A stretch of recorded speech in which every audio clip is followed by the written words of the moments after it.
Good afternoon and welcome to today's edition of The Buzz, your social media program on television. It's Tuesday, the 20th of May, 2019.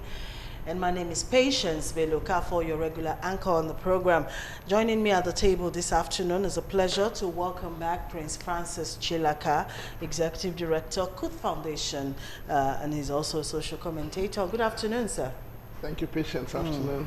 Welcome to the show today. You're welcome. Also joining us at the table, Michael Odiong is here, people. He's a media practitioner. He's also a media and social analyst, and he's here to chip in his inputs this afternoon. Good afternoon, Michael. Good afternoon, Patience. Great to have you here. Always great to be here. All right. Also expected at the table this afternoon is Chuks Nwanne of the Guardian newspapers. He'll be here shortly. And we welcome you viewers to the program as well. Remember, you can join us using the number 0802-836-8971. Of course, we would appreciate it if you indicate your location and also your full name as you contribute. All right, gentlemen, welcome again to the show. Thank you. Let's go straight to what's trending in the news this afternoon. First off, President Muhammadu Buhari signs 2019 budget into law. President Muhammadu Buhari yesterday, Monday, in Abuja, signed the 2019 appropriation bill of 8.92 trillion naira into law. The president had submitted the 2019 budget of 8.83 trillion to the Senate, but was increased by about 10 billion naira by the upper house, bringing the total amount to 8.92 trillion naira. The dignitaries who witnessed the signing of the budget include the Vice President, Professor Yemi Osinbajo, the Senate President, Bukola Saraki, and the Speaker of the House of Representatives, Yakubu Dogara, amongst others. Well, the President's accent officially makes the bill become law and signals the commencement of the 2019 fiscal year. Gentlemen, 20 seconds each. Well, it took us 5 months to be able to have a budget, and then I'm asking, how will we continue this way? If our senators keep going home with fat salaries and budget keeps, waiting for 5-6 months to be approved, then we're not moving forward, we're moving backwards. Yes, the president has ascended to the bill and he had his own complaints to it as well. Yeah. Yes, I think it's a good thing that the president has done that. But then the question is, which is the question I want to ask everybody, is it the duty of the National Assembly to always add to the budget? It's becoming a reoccurrence. They are always increasing. We saw that with the 2018 budget. Yes, so well, what is, I don't understand, they keep increasing the budget. Does the increase itself add to the value of the Nigerian citizens? Good question. Or is it just that it is to be added because of some selfish interest that is in it? And if the body language of the president is such that this increase is not necessary. It's not necessary. Yes. Yeah, but not to further delay the signing of the budget. So yes. I think, Mr. President, I would say that the next level looks interesting, but I just hope that the government will do the right thing to ensure that the next level affects the common man. Thank you. Well said. All right, Michael, I'll have to hold you on for a bit. Let's go for a quick commercial break. We'll come back and continue. Join us again.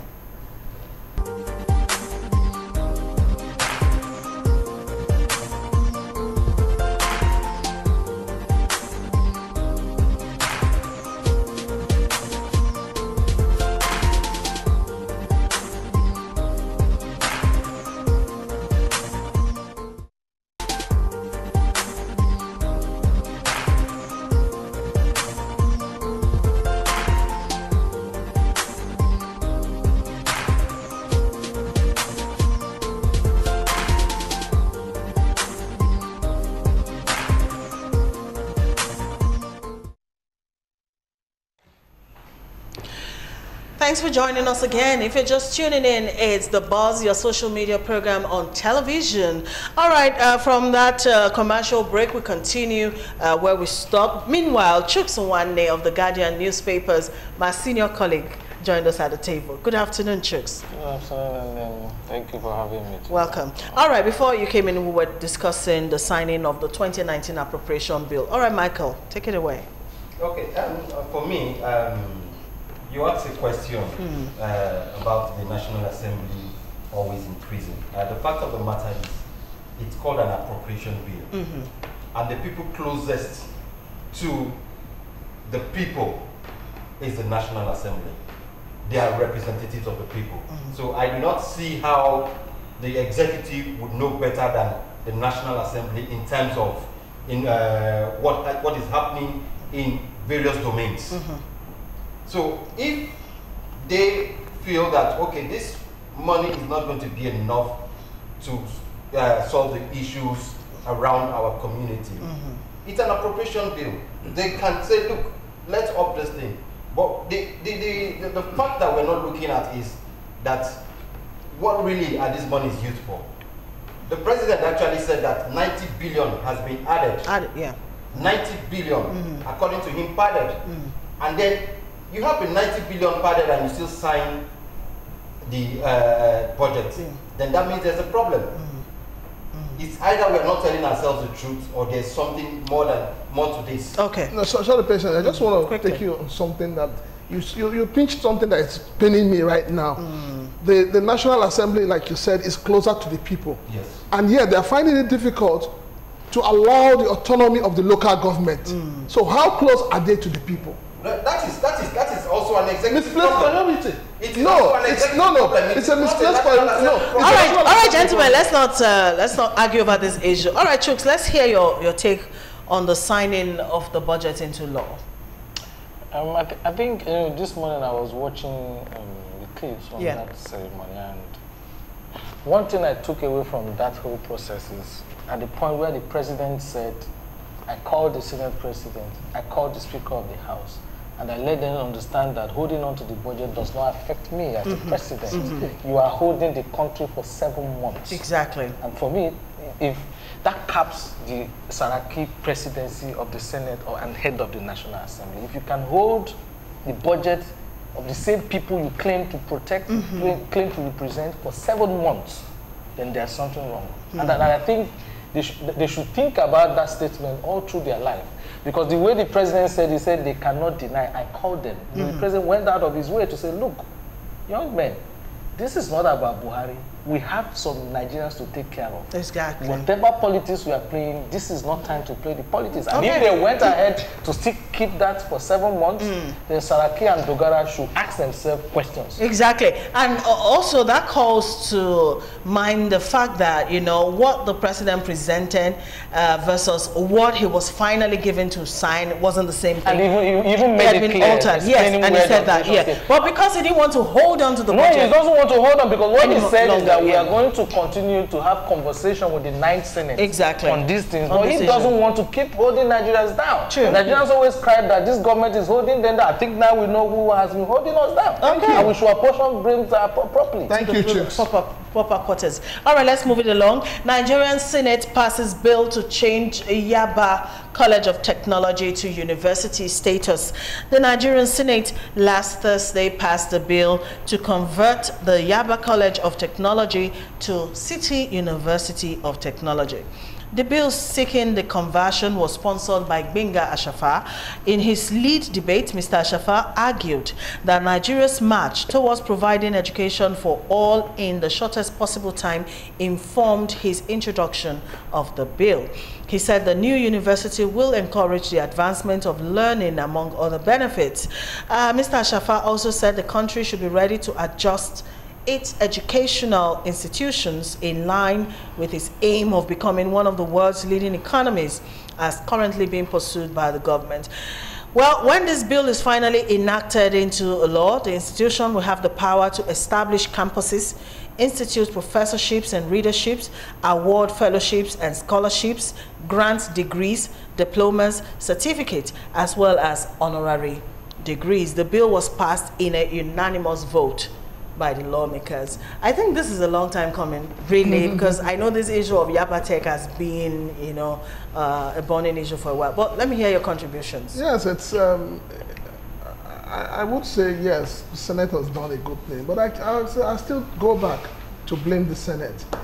The things that affect the ordinary Nigerians, for them, they do not take it into consideration. How many, this is about almost a 4-year program, or more than 4 years, we'll be talking about this.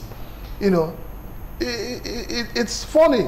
The things that, if you check the bills passed by the 8th Senate, you'll be asking yourself, are we really moving forward or we're going backwards?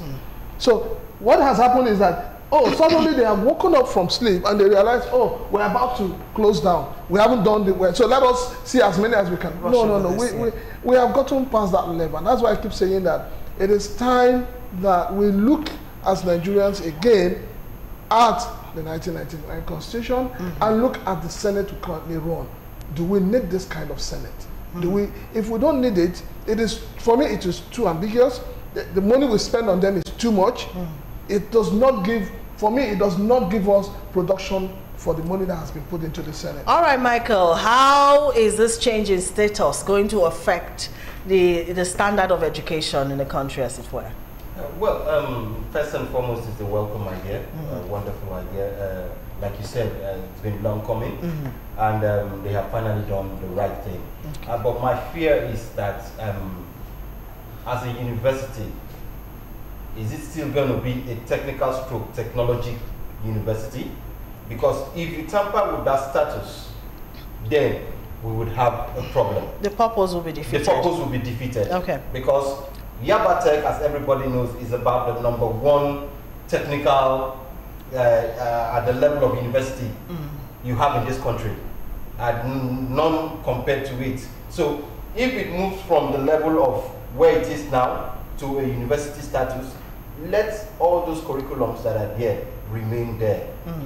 The only difference will be, okay, we are moving from a how do I put it now? College of technology. A college of technology to a university that will now still of technology. Still of technology that issues certificate degrees now instead of NDs and HNDs. I get that. Chooks.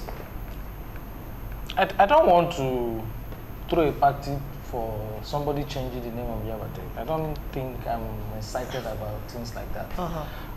Yeah, for those who are particular about paper qualifications and all that, they will be excited, they have a degree, but that's not my challenge. My challenge is that, I don't know if my record serves me right, Yabatech is the first higher institution in Nigeria. How fair have we treated Yabatech? Exactly. Before you have all the in terms of funding and everything else, it was only Yabatech. What have we done in terms of, you know, providing conducive environment for learning? That will, if anybody comes to Nigeria tomorrow, we are going to point at Yabatech and say, this was our first higher institution in Nigeria. How much have we taken care of Yabatech? So it's beyond going to do all this paperwork. We have had opportunity of coming in contact with some product of Yabatech, great guys, especially their arts and crafts. Yes. You know, it's #1, but go to that environment, does it look like the first high institution in Nigeria? Well said. While we are changing the name, I also advise that we'll try to do the necessary. The necessary things. And after all, this is, we are in the era of technology, and that's what we should be pushing for. Okay. Ade from Okitikupa says Nigeria fiscal/accounting year is January to December every year. The budget ought to start and effective as from January every year. This type of delay brings about corruption. For us to be effective, let them work earlier and pass the budget December every year so that the president can read it by the 31st of December every year. Thank you, Ade, for your contributions. All right, that's it on Trending News. We're about to go to our major stories of the day, but we'll take another quick commercial break.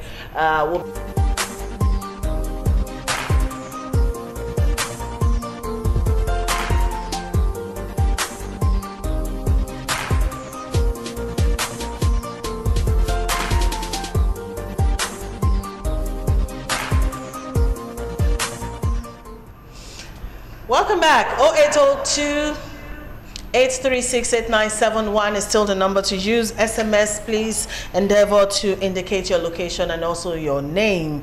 All right, moving on. State of Lagos roads and the rains. As the rainfall continues unabated in Lagos, residents are lamenting flooding of their areas, which has ultimately affected vehicular movement in the state. Most affected are residents of Lekki axis, who now have to navigate through pools of water as their roads are totally submerged by flooding.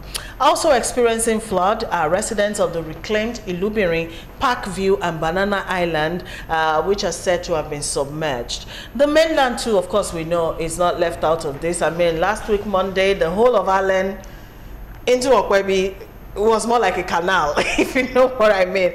Anyway, as a consequence of this, residents of Badagry and users of the Lagos-Badagry Expressway have given the federal government and the Lagos state government 100 days to commence serious fixing of the road, which is currently in a bad shape.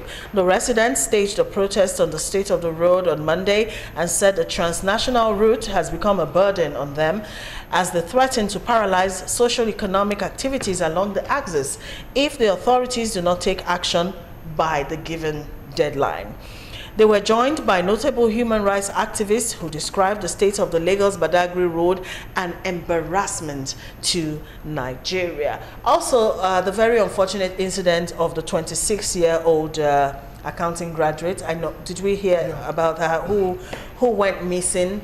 You know, after that rain, and 11 days after, she was found. Apparently, she and the bike she was on fell into a ditch, you know, that was covered with flood, and a very sad story. And people have different stories, not good ones, you know, about the downpour and also how deplorable our roads have become. All right, let's go take this quick video clip. We'll come back and we'll discuss. Join us again.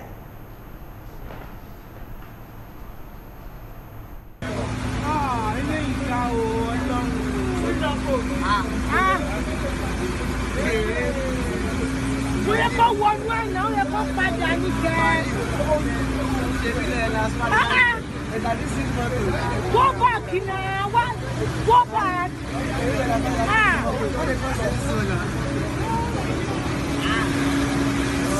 And you are crossed by See the heart of Lagos, Ikeja.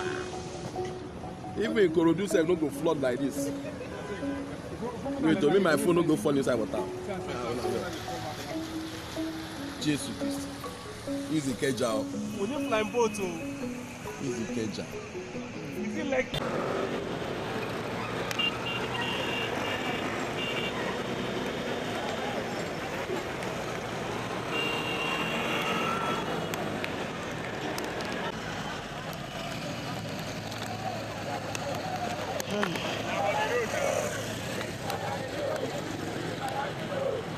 This is just warning. We are warning you people, federal government, Lagos state government. We are just warning you. If you don't do this road before now Friday, we will block this road. We will use the to block this road. That is all. Block this road. We are going to block this road. If you don't repair our road, you are suffering now.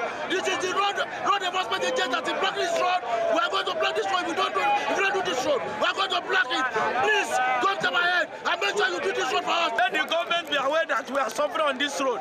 They can't be fixing the ocean, fixing where airport road, and they neglected the only route that leads to international community in the whole West Africa. We are supporting the protest should be peaceful. The protest should be peaceful. Fix the road for us. We want you to fix this road. We give you 100 days. 100 days. Nigeria starts from Badagry. Everything starts from Badagry. You're not neglecting Badagry. Fix Lagos Badagry Express in 100 days. Forget that this is a road that fetches the country billions of naira every day. Billions of naira every day, but they don't care about it. People dance on this road. They should wake up and come and fix this road. This is the that the federal government was under this priority. It is very shameful. It has become a disgrace in the committee of commission. So with this deplorable commission and with us speaking up, I know that the government will rise and ensure that the roads are put in good condition. Federal government should also realize that 100 days is enough for them to start something that is visible. Enough loss of lives and resources. We will move down to the National Assembly after 100 days if this road is not fixed. We will move down to the National Assembly. If the National Assembly fails to listen to us, we will take it all over the world. We are ready for this fight. right now. If this road is not fixed under that 100 days.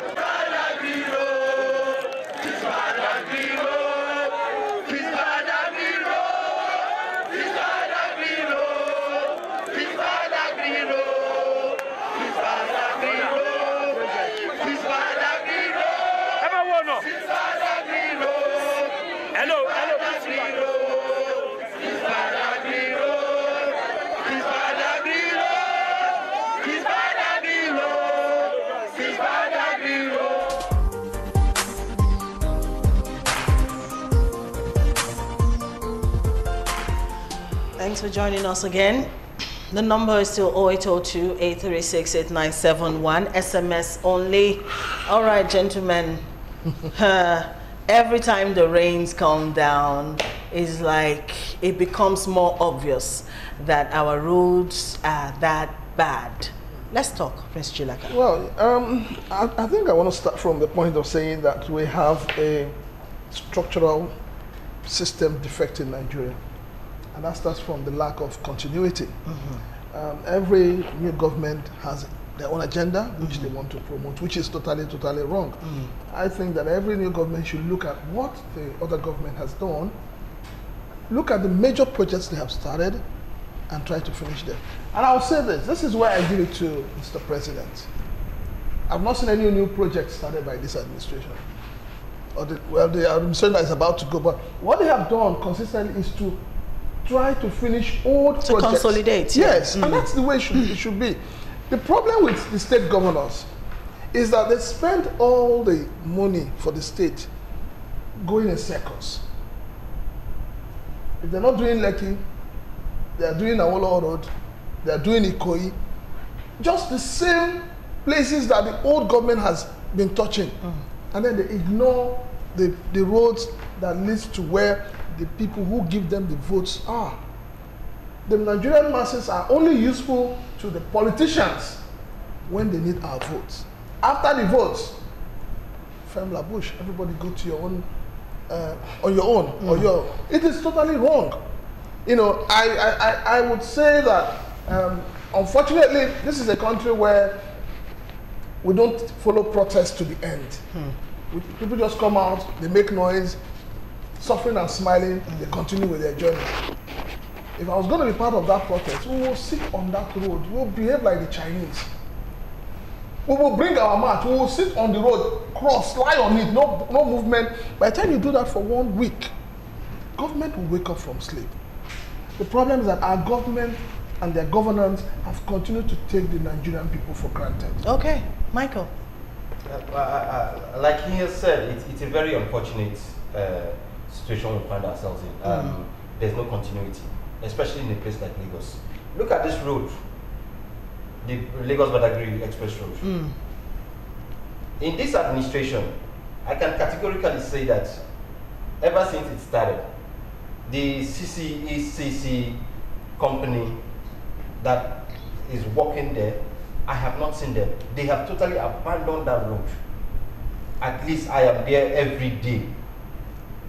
So I ask myself, why would you abandon such a road and then concentrate in a place like Epe, concentrate in highbrow places, and then come and start patching small things, when that road is a major international route as well? Why don't you give the, such priority like you have done the Lagos International Airport Road? Because it's an international route, whether we like it or not. It takes you to other West African countries by road. Right now, nobody can travel that route. It's so bad and so terrible. So I think the state government is culpable. The federal government is also culpable where necessary. Every local government chairman is culpable. Until we start making these people account for whatever position they hold, we will not achieve anything. That is the plain truth. They will continue to rigmarole and play us. Okay. Let me ask a question. I mean, away from the Lagos-Badagry Expressway, let's talk about the rains. Every time it rains, why do we go into panic mode? I mean, since I was this little, I've always known Lagos had this problem with flood. you know, and all that. Is it rocket science that cannot be solved by any administration, really? Let me say one thing, that I'm going to answer what the question you raised. You see, but what do you call it? Lagos Badagry Express is what you call shame of a nation. That road is what you call shame of a nation. You know why I say that? Have we even asked ourselves, at what point did this road go this bad? Because I've used that road from beginning to the end. And then let's ask ourselves, how? What were we doing? And we allowed this road collapse from beginning to the end. That road collapsed from Lagos to Badagry to Semeboda. How? How do you have a government in power 4 years, 8 years, 12, 16, going up till now, and this road, the only road that takes you out of Nigeria and puts you on the east, what do you call this West African other? How? Just how? So these are some of the things you see. You begin to understand why it has become so difficult for anybody in government now to do anything that will be meaningful, because a lot has gone bad. No matter what you try to do now, it will take time for people to see the impact. The impact, exactly. At the time we are talking about Lagos Badagry, we are still talking about Lagos Ibadan. The same thing we say when Obasanjo was president. We are still talking about the Port Harcourt Express. Because all of them, they all collapsed at the same time. At the time where we are under democratic government, where we had president, vice president, National Assembly appropriating billions and trillions every year. That's by the way. On the issue of flooding, you see, I've told people, we are but our own, we blame everybody but ourselves. See, when you take sachet water and you drop drop it like that, you are contributing to flooding in Lagos. When you buy bottled water and you drink, after drinking, you throw it in the drainage, you are part of the problem why Lagos is flooded. See, flooding happens, but flooding becomes is easier when the drainages are free. It will flood for some time, then give it like 1 hour, 2 hours after the rain, everything will go. But what happens with Lagos is that it doesn't happen because we've used refuse and all kinds of things to block the whole drainages in Lagos. And we'll still come back and blame government. But I think we're also right for blaming government, because there's somebody whose job is to pack our refuse and he will never come to pack it. So we are in chain. It's a chain, so the whole thing comes down to what we are seeing. And that's why when people cry and complain that things are, I just sit down and I smile. You know why? Because there's something they say, if you don't know where the rain starts beating you, you won't know where it's from. Because this is the cycle. The lawman will never come to collect our refuse. They will still ask us to pay money, we will pay. You know, at the end of the day, you don't have option. Children will go and pour things there. And then the man who is giving contract to make sure that the road lasts will do substandard job, and before 2 days everything will break down. The drainages are, you know, all the drainages supposed to be covered, but because they want to save costs, they will not cover them. They don't leave them open and put the other money in there. So it is a whole circle that we need to change as a people. Because I tell people, like, government, for you to be a government, you know, it was last week we were talking about family. I think there's a problem with family. Because the president is somebody's father. Which is exactly. The minister is somebody's father. So if you don't father well in your home, you can't father well as the head of the nation now. You can't father well as a minister. You can't father well as a commissioner. If your son or your daughter were to be using that, will you allow that road to go down that bad? As it is. So there's problem with parenting. We are no longer parenting anybody. So people go into government, go into position. All they think is, how do we make money? So nobody is thinking about solving the problem, which is what parents do. When you are doing things for your children, you don't expect anything to come back. No, you are just trying to build a future. Exactly. So our leaders are no longer doing that, because I don't know how many of them came from home. All right, but gentlemen, I mean, it's very disheartening what we have. But then, is there a way out of this dilemma? There's a way. Where do we start? There's a way. First and foremost, we need to understand that there has to be properly defined maintenance culture. We need to have that. We don't have to wait every time when the rain starts. You now see local government workers coming to clear the drainage system, and then they don't remove it same day. They bring it out, they leave it one side, the rains come, pushes it back inside. So Maintenance should be a continuum. You know, I remember when I was growing up, we used to have what they call inspectors. Sanitary inspectors. Where the hell are they? Where are they? What is going on? But can I ask a question? Is it that Nigerians lack the sense or maintenance culture? Or are we just deliberately doing this to our country, Nigeria, because we've lost hope? Because these same Nigerians, when they travel outside the shores of Nigeria, they conform. You know what I mean? You throw things out of your car on the road. I say that like every day. But you travel outside of Nigeria and then you look for the trash can. So is it that we really don't know the right thing, or is there something more? You see, what you have just said tells the story of Nigeria. And it still goes back to the problem of leadership. When Idi Agbon and this president as head of state were in power, what happened? Didn't people queue no matter who you were? Did anybody have the guts to throw a single paper on the floor? Sure. Nobody did. And what was the magic? They basically instilled discipline into people and told them to do the right thing. Whether it was steep penalty or whatever, but people knew they had to do the right thing. And immediately that government left, a lot of things went back. So why is it that when Nigerians travel, they conform, they see that everything is well structured and they have to follow. But when they come to Nigeria, they do not. It's simple. Look, lawlessness has become a norm. So even the policeman and the police vehicle can pass one way. So if you pass one way, why do you have the right to tell me not to pass one way? You don't have the right to do that. So even our enforcement agencies, like you said, the sanitary inspectors are there. But what happens? You only see them on Thursdays. They do not come to your house. They go to those marketplaces and shops to go and seal those places because they know they are going to get money.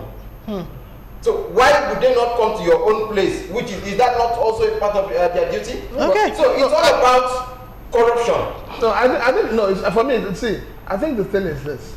I keep saying it. The system we don't have a system in place. But we're saying the same thing. If you have a system, no, let me finish that. If you have a system in place, whoever is the president must conform to that system. You don't have a system in place. But the people make the system. That is why we say, let us go back to the drawing board. Take another look at the 1999 Constitution. Of course, you know that is the charade. So that is where it starts. We need to have a system. For instance, Galaxy has a system. Program is at this time. This is at this time. People fall in. You employ a new person tomorrow. The person already knows that there is a system to follow. In Nigeria, there is no system. And the law we have in Nigeria is meant for just the poor and not for everybody. Okay. All right. Let us take a break and go to the viewers platform and see how viewers are reacting to this. Meanwhile, for those who are calling, the line, please, is for SMS only. Nuruddin from Ikorodu says, thank you, Galaxy TV. Agric Ishawo Road is bad, with the hope that Lagos government will fix it as they promised us to deliver in 20 months, starting from March 2017. Lagos State government, please fulfill your promise. Nuruddin Ikorodu. God bless that man. They leave a road that has been there for more than 30 years and go and do road that is not so important. I live in Gambia and I want to come to Nigeria. I'm thinking about that Badagry road in Nigeria. Okay. We have serious problem on abandoned construction road on Agric Ishawo Road. Okay, this one is Yomi. Please, the same road. Please let them resume work. We are suffering on this road. It's a pity we have no government in Nigeria who is sensitive to the need and safety of our citizenry. Badagry Express Road is a death trap. God will judge them. All right, this one says the master plan for Ikeja and Okpebi roads are not followed. In 1965, Allen and Okpebi was known as a riverine area called Odo Alaro, I hope I'm correct, and Odo Oregun. Badagry Road was political motivation as Ambode refused to complete Fashola's projects. This year, 2019, rain will witness another history for Lagos State. Chief Okorafor, thank you for sending that one in. All right, this one says, I don't know why we Nigerians cannot do the right thing at the right time. Nigeria, giant of Africa indeed, without any good road around the country. Shame to our so-called leaders. Prince from Enugu. Let's quickly read one more and continue. Engineer Chuka from Arepo in Ogun State says Lagos roads will never last more than 5 years after construction because asphalt and high water tables don't mix. Lagos is a coastal region and its road surfaces should be of concrete. I'm sure the government knows this. I'm sure. But does anybody have like last words on this topic before we move on? Chooks, you have something to say? You know what I just want to say is that I think we need to, I want to simplify these things. We need to be human. And I think there's so much happening that does not show that we are human beings. You know, this is, for lack of something that will connect both leaders and the led, we should just be humans. So if your job is to make sure we have drainage, please let's have it. If your job is to inspect, please inspect. If your job is to make sure you carry people's dustbin so they don't go and pour it inside, please just do it. And the government should also wake up and make sure, you know, when I started being very sorry with this generation is when I heard that parents go as far as telling teachers, don't flog my child. So you see, things like that tells you what kind of child are you. We are flogged, and maybe that's why we know better. The ones you are not flogging and they do anything and think they can get away with it, you are not supposed to punish them. Why are they under the sun? All those kind of things, I don't know. I don't know where we are going to get discipline because really it's lack of discipline in this society. Chicks, the flogging has different categories. These days flogging, my brother, you will not like your child. Transfer of aggression. Because it's basically transfer of aggression. It's not flogging to correct the child. You know, you see injuries and you, of course, you will not want to All right, let's not go into the issue of discipline versus corporal punishment because that's what we're getting into. Well, for me, we have one more topic. 10 seconds, Michael. Okay. For me, I think the people should start doing the right thing. Start from your home and start holding government accountable. It's as simple as that. Okay. Simple. Let us look at the 1999 Constitution. We need to look at that document to set a framework for Nigeria to move forward. Exactly. If we don't do that, everything we say will come back to nothing. Okay. Nigerians react as the federal government plans to establish a radio station for Fulani herdsmen. The federal government on Tuesday announced it has acquired an amplitude modulation, that's AM, for those who don't know, radio broadcast license to reach herdsmen across the country. Announcing the development, Adamu, Minister of Education, said the move is part of measures to enhance nomadic education and curtail the farmer herders crisis in the country. Well, the development has since generated public reactions and controversy since the announcement. And I know we all have something to say. So let's do that quickly. No, well, I think first and foremost, I would say that it's a very unwelcome development, and I'll tell you why I say it's unwelcome. Because first of all, we are faced in a country where there is so much distrust already between the people and the government, between the herdsmen and the farmers. There is no more trust. Two, it is not. I don't think it is a responsibility of the federal government on its own to bother with setting up a radio station for herdsmen. And then put it, yes, no, let's even go to that ethnic. Because already, the 1999 Constitution that everybody is talking about recognizes 4 languages, I think, English, Yoruba, Hausa, and Igbo. So, whatever you want to do, you have television stations, you have radio stations, use them maximally to achieve what you want. But say you want to set up a radio station just for a particular group of people, it's tantamount to breaking up this country. Because, let us be sincere with ourselves, if that thing scales through, you cannot stop IPOP from setting up their own. They say they want to reach out to core Igbo-speaking people. You cannot stop the Oduduwa people, the Yorubas, they're already gathering to set up their own. So at the end of the day, what you have is you have groups, different groups, operating on their own, passing different information. No matter how much you want to control it, you will not be able to control it. Something will go wrong somewhere. So I think that the federal government should rethink its decision on this. Okay, while we'll wait for your contribution, let's go and see Deji Adeyanju's view on this issue. We'll come back to you, gentlemen. Let's take that clip. Well, it's very simple. You know, Nigeria does not belong to either the Fulanis or the Kanuris or the Yorubas or the Igbos. Nigeria is a secular state, you know, and this was stated in Section 10 of the Constitution that the country is a secular state, is not a Fulani republic, and therefore, I think it's something that is very wrong completely, and I don't know who is advising this government, but whoever is advising this government, you know, they do not even care about the optics, you know, and that is very worrisome. You know, we have the Federal Radio Corporation of Nigeria, FRCN, there, so if they feel that they needed a program, you know, for the Fulanis, they will have just given them some, you know, radio time, an hour, on that platform of government, and you know that will have been enough. You know, we also have the National Orientation Agency, you know, there. We have so many of their offices in the northern part of the country. So I do not see why the federal government needs to use federal government funds to establish an ethnic radio. You know, it's a very, very bad, you know, exercise. You know, and that's why it gives credence to some of the allegations that former President Olusegun Obasanjo has made. You know, on that there seems to be an agenda to Fulanize the country.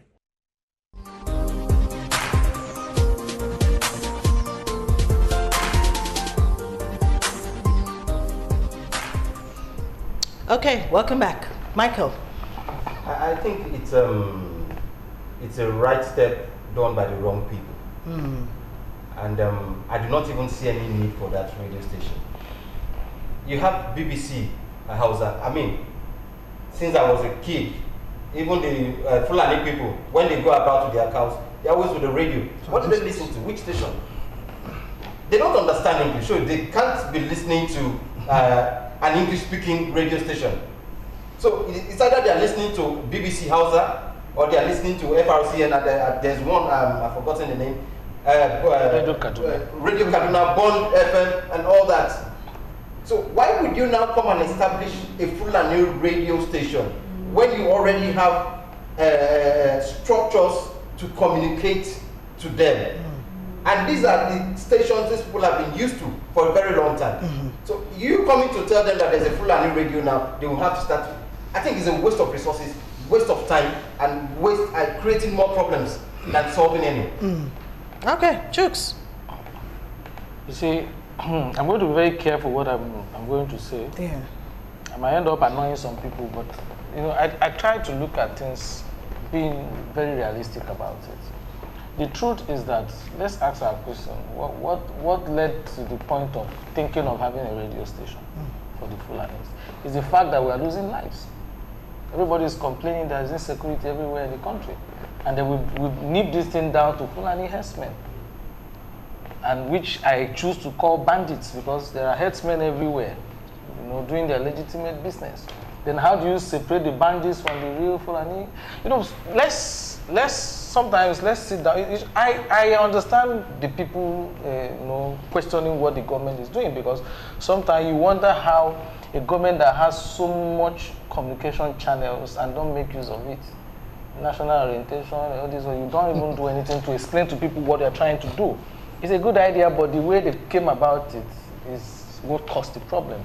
Because, you know, we've talked about, do we import grasses? Everybody shouted, no, how can we import grass for our Fulani people? And that's why we're not importing grass.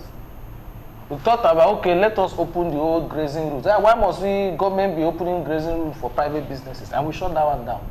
But let us do cattle colony. Hey, cattle colony. So Fulani people will have a colony, so we'll shut down. We'll be shutting things down. People are dying. And that's why I have a problem with this kind of argument that we're making. We have been shutting this government. This is not the first thing this government wanted to do. Let us import grass. Let us do grazing. Let us do colony. Let us do. We shut everything out. What exactly do we want? We want people to continue dying? No. You see. Well, taking it from what you said, Chooks, how does establishing this radio station, how would that end the, you know, the crisis we have? It's like also asking, why did Lagos have to do traffic radio? When Lagos that owns how many radio stations that could have incorporated. But the thing is that I get your line of thinking. You take over people's life every day, so you determine what they do per minute, per hour, per day. That's what radio does. When you have a dedicated radio, that's why the Hausa man follows BBC, because Hausa service is Hausa service throughout. There's not going to be a break, which is a challenge with Bond, because Bond, they keep breaking from English, Igbo, and once you break, they tune off. So you've lost them within that period. You don't know what they are listening to. But this one is going to be, like seamless. When you look at the way these nomads operate, they move through the bush. It's not everybody that reaches them. In fact, sometimes you can't reach them by phone. Instead, you have a trial or those kind of 090.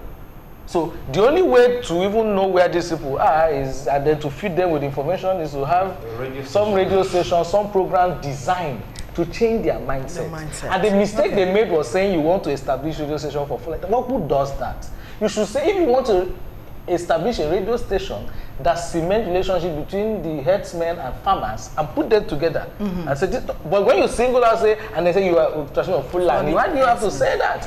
You can come up with any. Radio has been a major tool. I know in Zimbabwe also, where they use radio at a point where they have problem with farming. It was radio. What they did was to create these programs for farmers and get them transistor radios. It can be used for good or bad. Yeah, so it depends on Rwanda genocide. It was also radio. The same problem. So it's how you want to do it. And I said, who else can do that if not government? Fulani man is president today. It's not going to be here forever. So it means the radio station remain under the control of the government. It's a problem when you keep pushing this in. They should set up. So if they set up, I can't control what they do. Okay. Chooks, yes, thank you. 10 seconds. Yeah, you said almost out of time. You said a lot.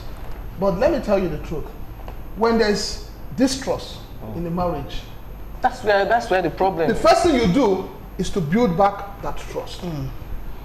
Government should have sat down, use the power of the National Orientation Agency. Exactly the point. Move into the... What are they doing? Like they always say, they say move into the creeks. Move into the bushes where these herdsmen are and talk to them. Because you see, when you keep telling people that you are trying to encourage nomadic education, it is not only nomads that needs to be educated. All right, gentlemen. That's as much as we can take. Thank you so much, Vice Francis Schiller. You did Vexo. Thank you, Michael Ojong. Thank you, Chooks Wadne. Thank you, viewers, for your apt contributions to the show. It was a very interesting one. We'll be back tomorrow. See you then.